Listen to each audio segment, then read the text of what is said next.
अस्सलाम वालेकुम नाज़रीन, आऊं आहियां मोहम्मद उस्मान मल्ला। सर्वेच न्यूज़ जे सभिनी ॾिसंदड़नि खे भली कार। बुलेटिन में शामिल कंदासीं हिन वक्त जी हिकु अहम ख़बर।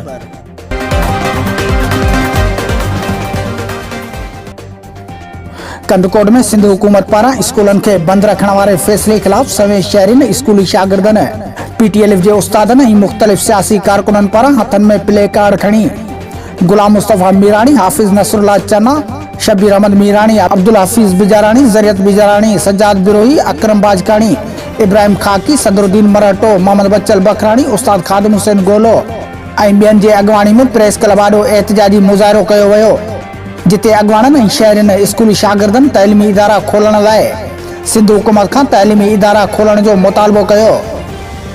अॻवाननि चयो त सिंध हुकूमत कोरोना जे आड़ में ॿारनि जी तइलीम खे तबाह करे रही आहे ऐं सिंध हुकूमत खे घुर्जे त अवाम जे मुतालबे खे क़बूल करे बंदि थियल स्कूलनि खे फौरी तौर खोलण जो ऐलान करे। हुन चयो त जेकॾहिं सिंध हुकूमत अवाम जे मुतालबे ते अमल न कयो त सॼी सिंध में एहतिजाजी सिलसिलो तेज़ कयो वेंदो।